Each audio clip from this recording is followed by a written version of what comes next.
Hello and welcome back. It's time to talk about some books. I have got a mixed bag of nuts to share with you today. There is a little bit of everything from light books that just bring you hope and joy and delight, all the way down to some dark, weird, I don't even know what to think of yet books.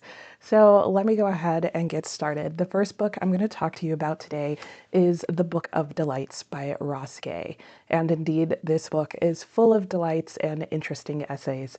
It was first published in 2019, and it is just an essay collection, but I feel like that's not right in saying that it's just an essay collection. I feel like that's downplaying what is really packed into this small little book. But before I talk about my thoughts about it, let me tell you more about the essays that you will find in this book. The whole premise and setup of this book is that Ross Gay decided one day basically to start a writing project and a delight project where he was going to take 1 year, starting on his birthday, ending on his birthday. And for every day of that year, his plan was to sit down and write one essay about something that had brought him delight during that day. And yeah, it was a study in delight, and it was a delight to study it. Here's all my delights and delights that I had in reading this book. So I really enjoyed the writing style of this book in terms of its tone. It is a very conversational tone, full of Ross Gay's own digressions. You can very much hear his voice and the way he speaks in daily life, or at least I would think he would, in the way that he writes this book. And in fact, for me, so much so that after one essay that I decided to listen to the audiobook. I had heard from other people that the audiobook is really good, and I would recommend it. It is really enjoyable to just hear him tell you about his delights, because the audiobook is narrated by him. And I really feel like that just added to the whole conversation, because it feels like you're sitting down having coffee with him and he's just telling you about things that brought him delight. I really appreciated his honesty. I appreciated that I felt like there was a lot in his essays that I could relate to, like his essay on greeting. I thought there was a vast amount and a variety of different humorous essays, like the one about the dream with his mother. And interestingly, he covers a lot of different topics in this book. And yeah, I really liked quite a few of them. I tabbed the ones that are my favorite because at some point I definitely want to go back and read them again.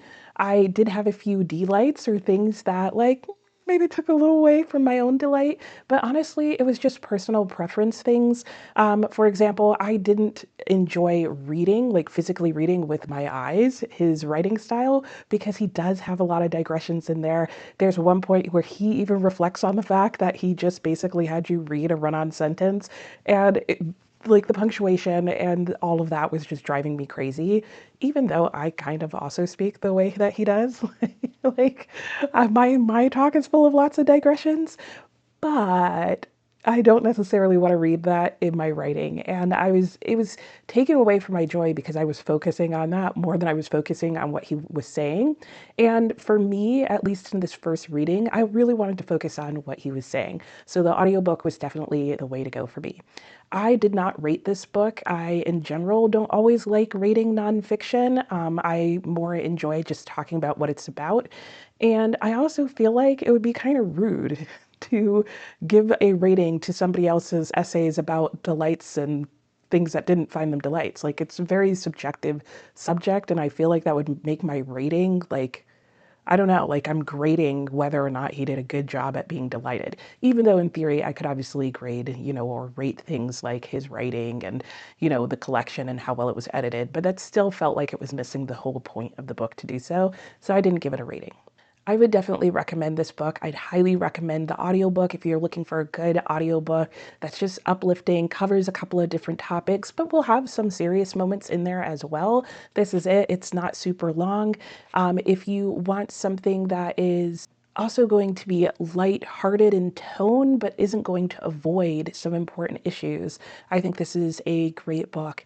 And finally, if you are a writer or like writing essays or like essay collections, or even just like the idea of trying this writing challenge yourself, or just the observational challenge of finding something that is a delight in every day and tracking it, this is a great book to read just to get you started on that idea and to expand your scope and mind of the things that you might find delight in on a daily basis.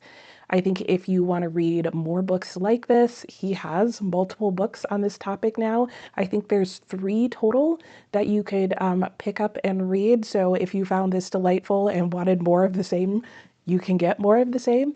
And yeah, I will definitely probably try one of his other books, but I will probably also listen to those on audiobook. Up next, I have a book whose cover brought me delight, but the topics in the book were much heavier than I expected them to be, and that was Watership Down by Richard Adams. This is a book that I'm pretty sure I read in childhood. I definitely have a memory of somebody else in high school reading this book and talking about how much she liked it. It is a YA fantasy novel. It was first published in 1972, and it follows the adventures of Fiver and Bigwig and his other anthropomorphic rabbit friends as they decide to leave their long-term home in Warren and go out on a journey in adventure to find their forever home. Fiver is a young rabbit who has sort of a prophetic vision that danger is coming to their homeland, and so he needs to escape. And right off the bat, this book was giving me Lord of the Ring vibes, like you gotta leave the Shire, and bad things are gonna happen. And yeah, it was really delightful in that sense. This book covers a variety of different topics, including found family and just, looking for home and what makes a home, survival, adventure. It's not really a topic, but it's one of the tropes that's in here. And it's definitely a story about a journey and the growth that the characters have as they journey across, the fields and the valleys and the dales and the hills and not the heath, the down. Duh. There were a lot of things to really enjoy in this book. One of them was just the writing itself. It is a really well told story. In fact, one of the things that I learned in reading this story was that the origin of the story is that Richard Adams, when he went on long car rides with his daughters, would tell them stories. And I guess for continuity's sake or whatever, he always told them stories about Watership Down and the rabbits who lived there.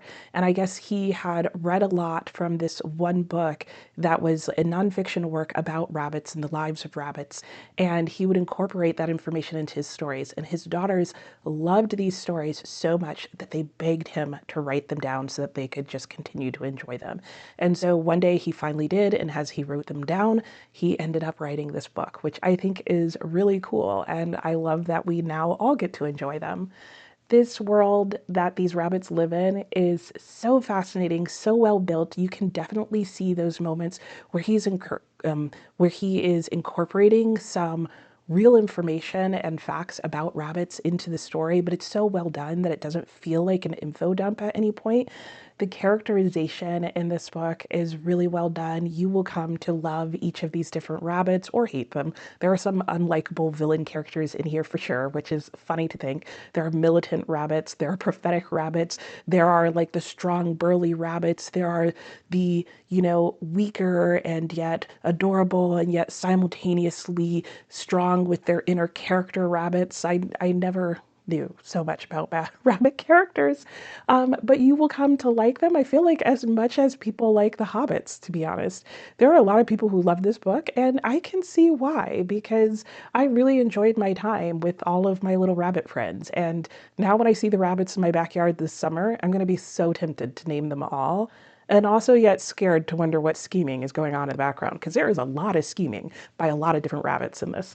There are even embedded narratives and tales that the rabbits tell each other about, the lore of the rabbit land and of the greatest, schemiest rabbit that ever existed. There's definitely that feel of a little bit of a trickster kind of rabbit going on in the background. That said, there were some things that weren't my favorite in this book. And I think a lot of them just surrounded sort of the origins of this book. I mentioned how he had originally told his daughters like a lot of different stories about them, and then it all came together in this book. And honestly, it felt like that. I felt like I could see the seams in this book. And what I mean by that is there were multiple climaxes and resolutions within this one book. And it really felt like this book had been serialized and then just sort of jammed together all into one novel. And the impact of that was that it ended up making it feel like the pacing varied a lot throughout the book in a sort of uncomfortable way. And that you'd have this really high moment and things would kind of resolve and simmer down. And then the adventure would start again. And I was like, wait, what's going on? Shouldn't the story be over? And so there's a really big part of me that wishes that this book had have been published as a series of basically 3 books, because I think there are 3 sections in here. No, there's more than that. There's 4. There's 4 different sections in here. And I honestly think this book could have been 4 shorter novels or novellas, and that would have felt more satisfying. And I think I personally would have enjoyed it better as that, because the way it is in this book, it just felt like it was going on and on and on. And like I was on a really long car ride, and I was starting to feel like, are we there yet? Like, can we get out? So that's probably my biggest complaint about this book. That said, I still gave it 4 stars because I could see rereading it, but for sure, if I reread it, I'm probably just going to read one book in here at a time and then like wait a couple months before coming back to it. Because if you don't have too much time between each book, like you're not going to forget what happened in the previous one and the characters are the same and that kind of thing. So yeah, that's my plan for any rereads I do in the future, but I would recommend this book. I think it's a good but kind of heavy and sad at time books for children, so definitely keep that in mind. But I think it's a good book for all ages. If you like, rabbit companions, or not even companions at this point, if you like animals being the primary characters in your book, this is a good book for that. If you like fantasy that is about people going on a journey or just journey stories in general or adventure stories, if you like The Lord of the Rings but maybe want something a little lighter that still has some decent stakes in it, this is a great book for that. And in general, if you just like a book with good tension, this has a lot of good tension, and all 4 of the different books within it do. Like I said, you just might not want to necessarily read them back to back to back. If you liked this story and you want more stories like it, the ones that come to mind for me are Bambi, which I haven't read, but the little bit I know of, and from the movie, which isn't exactly like the book, but has some connections. That is another story that comes to mind. I also think of Lord of the Rings. I've mentioned that multiple times. If you're trying to work your way up to the Lord of the Rings, you could maybe go here first. Certainly The Hobbit will have a somewhat similar feel, but I feel like the first story in The Lord of the Rings is probably closer to this. There is a second book, which is Tales from Watership Down, and that is literally just a collection of shorter stories that I think mainly have to do with the embedded narrative that's in here, but it might just be more stories with Fiver and his friends. I also think of Wind in the Willows, that has a lot of animals in it. Mrs. Frisby and the Rats of Nim is probably one that's more similar to the start of this book, if you know how this book starts. I think of Redwall, which I really want to get a copy of and reread. That was one of my favorite books in childhood. That one is following mice, and I think a couple of different animals. Like I feel like there was a badger in there and that kind of thing. That one definitely leans hard into like the fantasy adventure and fighting and that kind of deal. And anything else? Oh, Peter Rabbit, if you want more rabbits. There you go. So yeah, I am so glad I read this book. I really enjoyed it and I could definitely recommend it. And just like I said, if you feel like at any point that the book is slowing down or starting to drag, it's probably because you've reached the end of one of the books and you're about to go into another book. And honestly, I think putting it down and picking it back up when you want to continue the series would be a good way to go. So at this point in the last couple of weeks, I was feeling pretty good. I was, had two 4-star books. I was going into this next book, and I really thought this book had the potential to be a 5-star read, and that is Docile. This is a book that I was super excited to get on my TBR this month. It's on my self-sabotage list for the year, and I had some high expectations going into it. This is marketed as like sci-fi dystopian, if you will. It was published in 2020. And I'm definitely questioning the marketing of this book. This book covers a lot of different topics, including consent. There's a lot of discussion around like SA and what that is and isn't. It gets into topics surrounding capitalism, the pros and cons, varieties of debt and debt systems, and how difficult it can be to get out of debt once you are in it, and how just the system of capitalism leads to that. There were a lot of really fascinating discussions around that. There is also a maybe budding romance going on in here, which if that sounds like something that doesn't necessarily fit, it doesn't, in my opinion. While I thought the writing style of this book was great and that the pacing for the most part was really well handled and it was really interesting to read, by the time I got to the last 10 pages of this book, I realized that what I was expecting to be the theme and the message of the book really was not what the theme and the message of the book was, and that the moment of pause that I had at the beginning of the book was really a red flag that none of this book was going where I thought it was.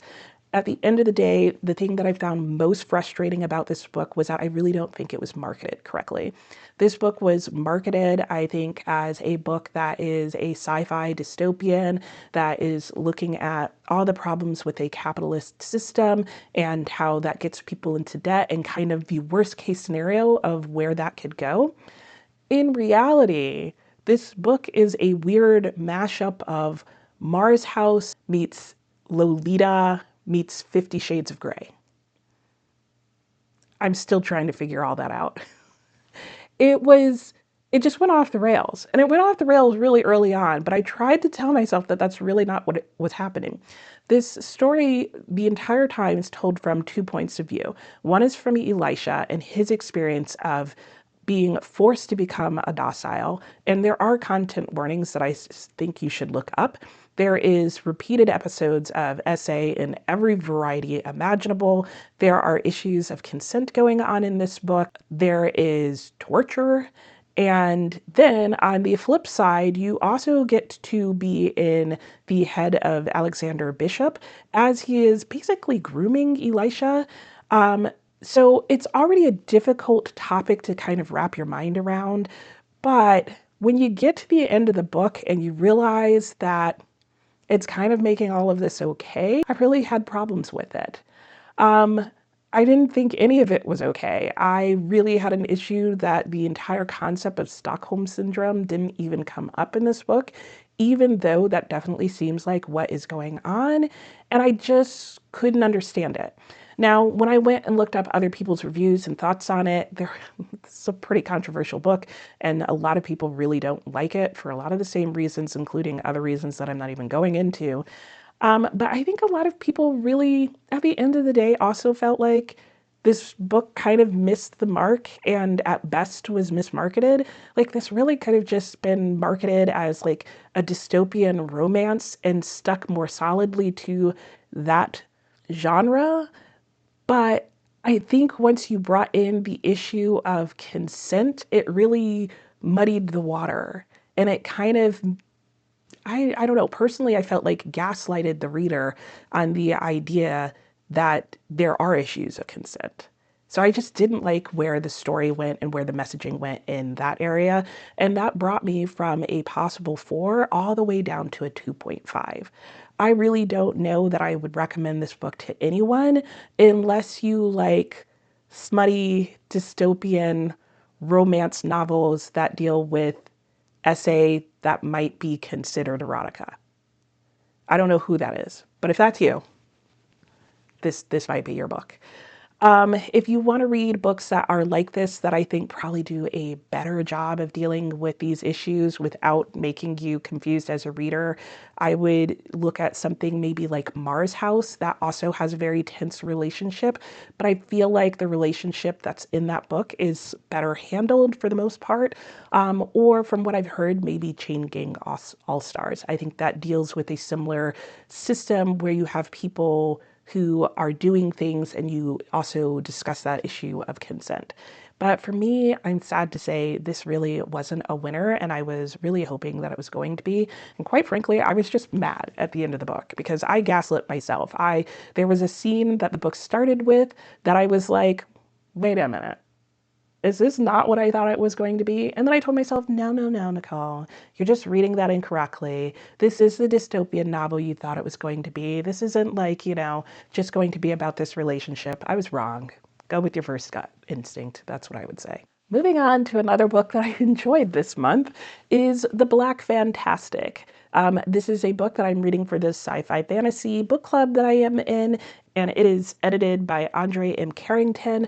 And this is a short story collection. There are 20 what they call Afrofuturist stories in here. It was published in 2025. And I have read pretty much every short story in here.